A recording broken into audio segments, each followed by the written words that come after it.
yang termasuk dalam kitab nabi-nabi besar.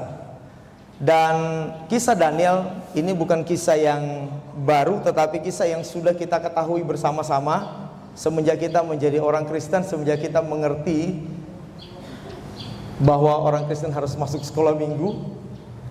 Maka kita tahu bahwa kisah tentang Daniel ini kisah yang luar biasa. Amin. Haleluya. Nah, dalam Daniel pasal 1 ayat 21 disampaikan bahwa Daniel ada di sana sampai tahun pertama pemerintahan Kores. Siapa Kores? Kores Raja Media Persia. Kapan Daniel ada di sana? Maksud di sana itu adalah di daerah Babilonia. Saat bangsa Israel, secara khusus kerajaan Yehuda, karena pada zaman itu kerajaan Israel semenjak berakhir kerajaan Israel bersatu yang dipimpin oleh 3 raja besar yang kita kenal, Saul, Daud, dan Salomo. Maka setelah itu raja yang menggantikan Salomo anaknya yang bernama Rehabeam tidak menerima nasihat dari orang tua, menerima nasihat dari anak-anak muda, sehingga menyebabkan kerajaan Israel terpecah menjadi 2. Kerajaan Israel Utara yang dipimpin oleh Yerobeam terpisah dengan 10 suku, dan kerajaan Yehuda yang berada di selatan yang beribu kota di Yerusalem terpisah menjadi 2 suku, yaitu suku Yehuda dan sebagian suku Benyamin. Dalam perjalanan waktu, maka raja berganti raja. Kita bisa membuka kitab raja-raja, kita tawari, kita lihat sejarahnya bagaimana. Sampai satu ketika raja-raja menyakiti hati Tuhan, dan Tuhan berkata bahwa orang Israel dan orang Yehuda itu tidak akan lama tinggal lagi di negeri perjanjian. Mereka nanti akan terpisah jauh, terbuang dari negeri mereka, dan bangunan yang mereka bangun sebagai rumah ibadah pada zaman itu yang dimegahkan sebagai bait Allah Salomo akan dihancurkan. Bahkan mereka akan terbuang jauh dari negeri mereka, sehingga negeri mereka menjadi suitan, menjadi satu gambaran bahwa seperti inilah orang yang tidak setia. Kejahatan yang mereka tabur pada zaman itu menyebabkan Tuhan menjadi sakit hati, sehingga mereka terbuang. Ada kurang lebih sekitar 700 tahun sebelum Masehi, maka kerajaan Yehuda diangkut ke dalam pembuangan oleh Nebukadnezar. Dan di antara orang-orang buangan itulah ada Daniel dan teman-temannya. Mereka tergolong orang-orang muda yang luar biasa, karena saat perekrutan orang-orang yang bijaksana, orang-orang yang pandai, orang-orang yang cakap, yang direkrut oleh Raja Nebukadnezar untuk menjadi pegawai-pegawai raja dalam kerajaannya, didapatilah Daniel salah satunya bersama dengan 3 sahabatnya, Hanaya, Misael, dan Asaria. Keempat orang ini dipilih oleh raja, kemudian diberi asupan raja untuk mereka bisa menjadi orang-orang yang cerdas. Dan firman Tuhan menyampaikan dalam Daniel pasal 1 ayat 21, Daniel ada di kerajaan Babilonia semenjak pemerintahan Nebukadnezar sampai kepada pemerintahan Kores. Itu sangat luar biasa perjalanan jauhnya. Dan Bapak Ibu Saudara yang dikasihi oleh Tuhan Yesus Kristus, kenapa Daniel bisa ada sampai hari itu? Kenapa Daniel bisa ada dan menjadi orang yang berkuasa di negeri itu? Ada satu rahasia penting yang disampaikan oleh kitab Daniel. Kita bisa lihat dalam Daniel pasalnya yang pertama, ayatnya yang ke-8. Bapak Ibu Saudara bisa melihat di Alkitab Saudara, Daniel pasal 1 ayatnya yang ke-8. Mari kita baca bersama-sama pada hitungan yang ketiga. 1, 2, 3. Daniel berketetapan untuk tidak menajiskan dirinya dengan santapan raja dan dengan anggur yang biasa diminum raja. Dimintanyalah kepada pemimpin pegawai istana itu supaya ia tak usah menajiskan dirinya. Bahasa yang tulis dalam Alkitab disampaikan dengan bahasa berketetapan. Kalau bahasa yang lain mungkin diartikan dengan kata bernasar, berjanji, kira-kira seperti itu. Tapi Alkitab lebih condong untuk menerjemahkan dengan kata berketetapan. Kata berketetapan itu artinya konstan, tidak tergoyahkan, bukan konstan pada usaha. Atau dalam bahasa lain disebut sebagai To give a constant attention to a thing, kira-kira begitu. Memberikan perhatian yang tetap kepada sesuatu. Nah, ketetapan yang dimiliki oleh Daniel pada saat itu adalah satu ketetapan untuk tidak menajiskan dirinya. Katakan amin firman Tuhan. Apa yang dia tidak ingin lakukan adalah bahwa dia tidak ingin menajiskan dirinya dengan apa yang dimakan oleh raja, dengan apa yang diminum oleh raja. Sebab zaman itu ketika seorang diberi makanan yang biasa dimakan oleh raja, biasa diminum oleh raja, itu bisa sehat. Karena itu makanan pilihan. Kalau Bapak Saudara biasa menonton film-film kerajaan, raja memakan sesuatu itu tidak sembarangan. Gizinya seimbang, semuanya bersih, steril semuanya. Dan itu makanan yang memang sudah dipilih. Bahkan untuk sebelum disajikan kepada raja, maka ada yang disebut juru makan dan juru minum. Kalau misalnya ada racun, yang mati orang makan lebih dulu, yang minum orang yang minum lebih dulu. Nah, Daniel berketetapan tidak menajiskan dirinya. Sebab bagi kebudayaan Yahudi, makanan yang tidak disajikan oleh mereka sendiri, tetap itu dianggap najis. Amin. Haleluya. Orang pernah pasiar yang lalu di Yerusalem, Tamang satu dia bawa ikan roa. Ikan roa tahu toh? Ikan julung saus. Itu orang ambil dibawa. Dan setelah dia akan uji coba, dan satu waktu untuk uji coba itu selesai, mereka telah diberi pengetahuan, diajarkan tentang kebudayaan orang Kasdim, diajarkan tentang pengetahuan mereka. Dan kemudian raja mengambil satu penilaian, bahwa Daniel dan teman-temannya didapati 10 kali lebih cerdas di antara orang-orang yang cerdas. Haleluya. Haleluya. Mari kita beri tepuk tangan untuk Tuhan dulu.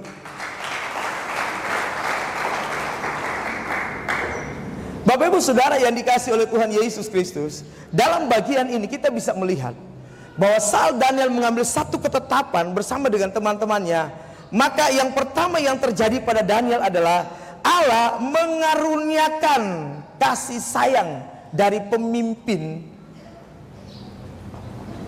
untuk menyiapkan makanan Daniel. Daniel diberikan kasih sayang. Ini sebenarnya perkataan yang biasa. Kalau orang mendengar ini, oh itu biasa. Mendapatkan kasih sayang itu biasa.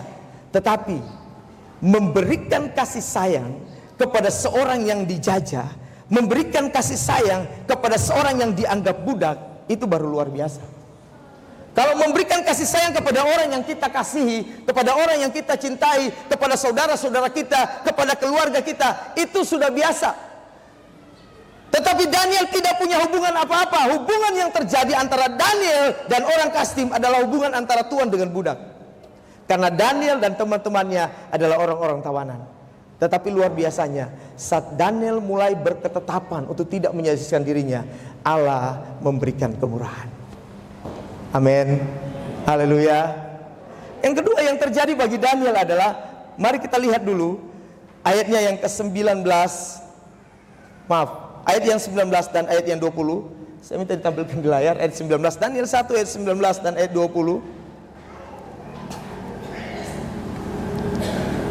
Raja bercakap-cakap dengan mereka, dan di antara mereka sekalian itu tidak didapati yang setara dengan Daniel, Hanaya dan Misael dan Asaria. Maka bekerjalah mereka pada raja. Ayat 20. Dalam tiap-tiap hal yang memerlukan kebijaksanaan dan pengertian yang ditanyakan raja kepada mereka, didapatinya bahwa mereka 10 kali lebih cerdas daripada semua orang berilmu dan semua ahli jampi di seluruh kerajaannya. Katakan amin. Yang kedua ini yang terjadi bagi Daniel dan teman-temannya. Mereka menjadi orang-orang yang lebih cerdas, karena mereka berketetapan untuk tidak menajiskan diri. Yang ketiga adalah, mari kita kembali ke ayatnya yang ke-15. Saya minta ditampilkan ayat 15. Setelah lewat 10 hari, ternyata perawakan mereka lebih baik dan mereka kelihatan lebih gemuk daripada semua orang muda yang telah makan dari santapan raja. Katakan amin. Secara fisik Daniel berkembang. Dan saya menyimpulkan, saat Daniel berketetapan untuk tidak menyerisihkan dirinya, maka Daniel memiliki perkembangan. Pertama, secara fisik tubuhnya lebih bagus. Kedua, secara intelektual hikmat mereka lebih tinggi. Yang ketiga, secara sosial emosional Daniel dikasihi. Allah memberikan kasih sayang. Amin. Yang ketiga dan yang keempat, Daniel memiliki hubungan yang baik dengan Tuhan. Yang terjadi yang kita baca dalam ayat yang ke-21, setelah Daniel mengambil ketetapan itu dan apa yang terjadi dalam hidupnya, maka puncak dari hal yang dialami oleh Daniel adalah bahwa dia ada di sana. Dia ada di kerajaannya orang Kasdim sampai tahun pertama pemerintahan Kores. Saya coba melihat itu Kores kapan dia memerintah. Ternyata setelah Nebukadnezar ada Belsyazar, setelah Belsyazar ada Darius, setelah Darius ada Kores. Jadi kurang lebih ada 4 raja yang memerintah dan Daniel ada di sana. Kenapa? Karena dia berketetapan. Haleluya. Haleluya. Saya coba membandingkan dengan kehidupan Kristus. Mari kita lihat dulu Lukas 2 ayatnya yang ke-52. Lukas pasal yang kedua ayat yang ke-52. Supaya cepat kita lihat di layar saja. Lukas pasalnya yang kedua ayatnya yang ke-52. Kita baca sama-sama 1, 2, 3. Dan Yesus makin bertambah besar dan bertambah hikmatnya dan besarnya, dan makin dikasihi Allah dan manusia. Ini juga terjadi pada Yesus. Amin. Haleluya. Haleluya. Perkembangan yang dialami oleh Yesus ketika dia ada di dalam dunia ini, dia mengalami perkembangan. Secara hikmat dia bertambah, secara besar, secara fisik dia bertambah, dikasihi Allah dan dikasihi oleh manusia. Itu terjadi dalam diri Yesus. Kenapa? Karena dia juga mau mengikuti kehendak Bapa. Amin. Haleluya. Haleluya. Dia tidak mempertahankan dirinya sendiri, itu kata Filipi pasal 2. Melainkan mengambil rupa seorang hamba dan menjadi sama seperti manusia, dan dalam keadaannya seperti hamba dia rela merendahkan diri bahkan sampai mati di kayu salib. Apa yang terjadi selanjutnya? Dan Allah meninggikan dia dan memberikan kepadanya nama di atas segala nama, supaya di dalam nama Yesus setiap lutut bertelut dan setiap lidah mengaku Yesus Kristus adalah Tuhan bagi kemuliaan Allah Bapa. Amin. Haleluya. Dalam sidang ilahi, manusia sudah mengalami dosa, mengalami kesalahan, mengalami keterpurukan yang tidak bisa diatasi lagi, yang tidak bisa diberikan jalan keluar lagi. Dalam sidang ilahi mereka berkata, siapa mau turun? Terang Tuhan kan Bapak Putra Roh Kudus toh, Tritunggal toh. Sama di pengakuan iman GPD kan seperti itu. Kami percaya Bapa, Putra dan Roh Kudus. Kita punya Bapa, Putra dan Roh Kudus. Mereka adalah satu pribadi, tapi dalam 3. Mereka esah dalam ketigaan, 3 dalam keesahan. Mereka berembuk dalam satu sidang ilahi. Siapa mau turun? Anak bilang kita juga. Muncullah ayat, karena begitu besar kasih Allah akan dunia ini, sehingga ia mengaruniakan anaknya yang tunggal, supaya setiap orang yang percaya kepadanya tidak binasa melainkan beroleh hidup yang kekal.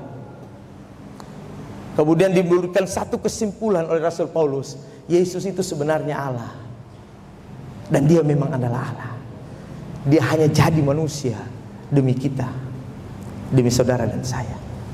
Dan akhirnya yang terjadi pada Yesus, ditinggikan kembali, lebih tinggi dari semua nama yang bisa disebut di muka bumi ini.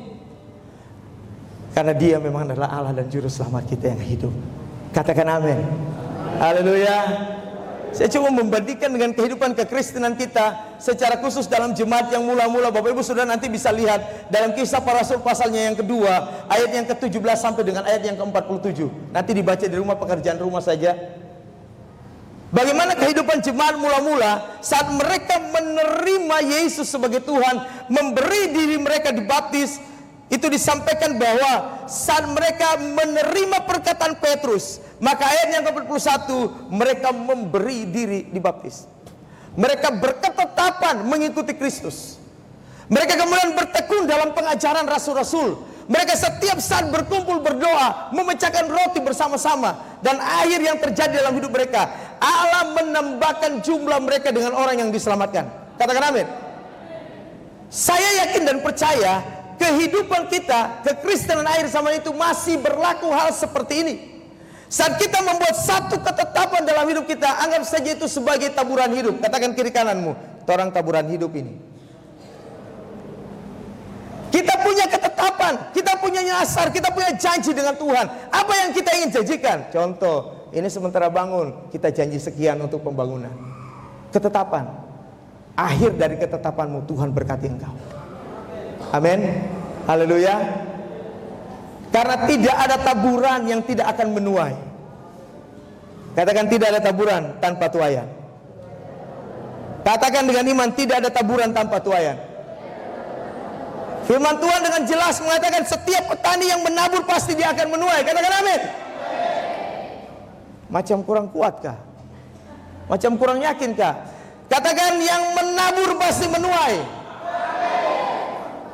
Saya terbilang Oni bilang amin.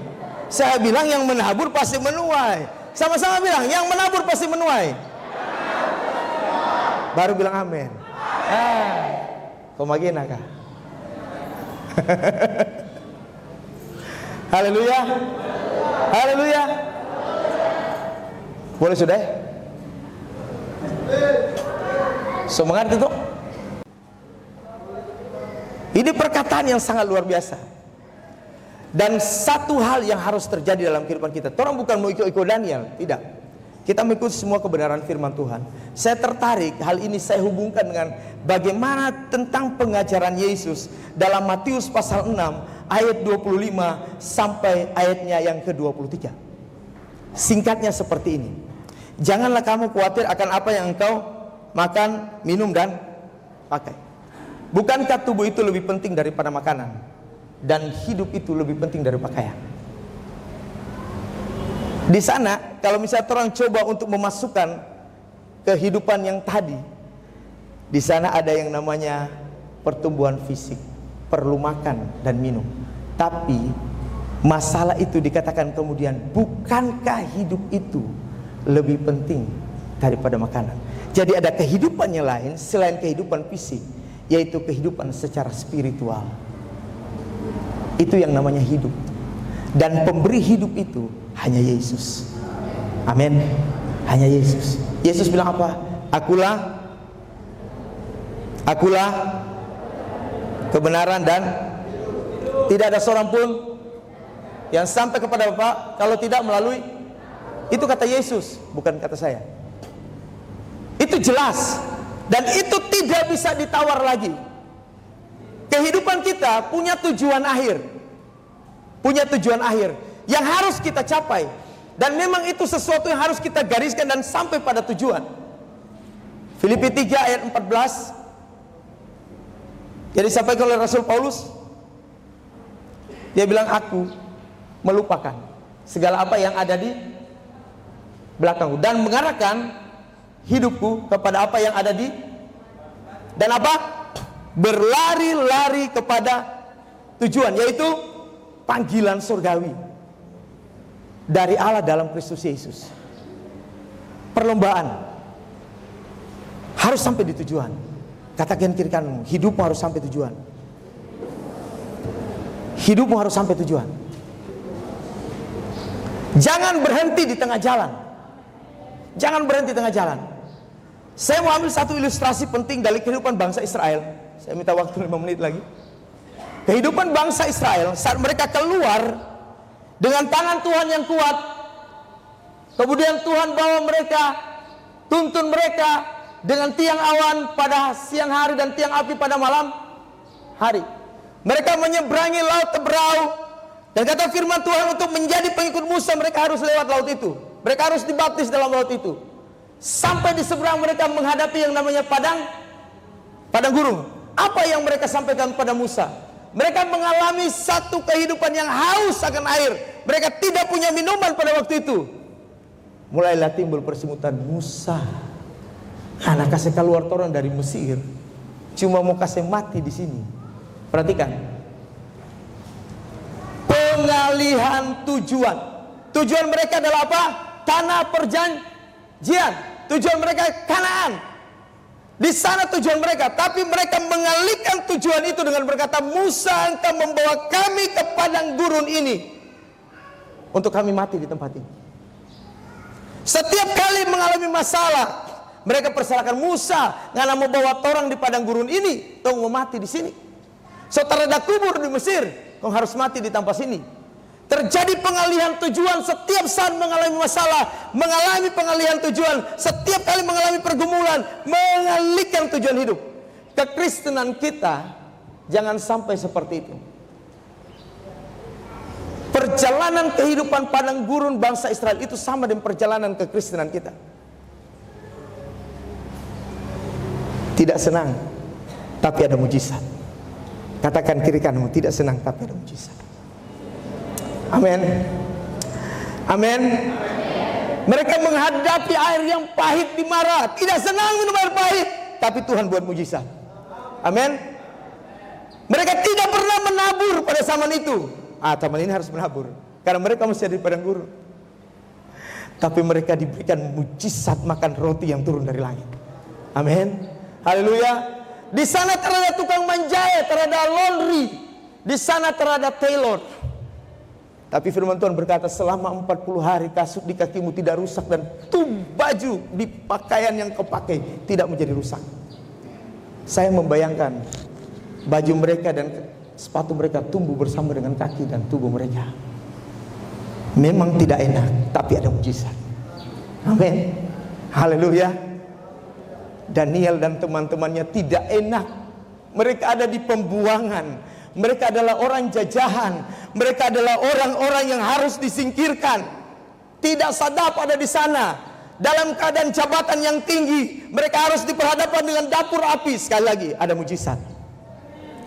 Dalam kondisi yang sangat-sangat luar biasa, Daniel difitnah, masuk di gua singa. Tapi apa yang terjadi? Ada mujizat. Amin. Kekristenan kita tidak sedap, pikul salib tidak sedap, seperti berjalan di padang gurun. Jangan alihkan tujuan hidupmu. Tujuan kita surga. Tujuan kita Yerusalem baru. Amin. Jangan bilang, Tuhan, kita suiko pangana, kong apa kita terabai-bai dari sakit, kong apa kita masih miskin malendo, kong apa kita masih mengalami masalah. Tuhan, Engkau membawa aku dalam kekristenan untuk mati di dunia ini. Jangan alihkan tujuan hidupmu. Kenapa Tuhan bilang bersyukur dalam segala perkara?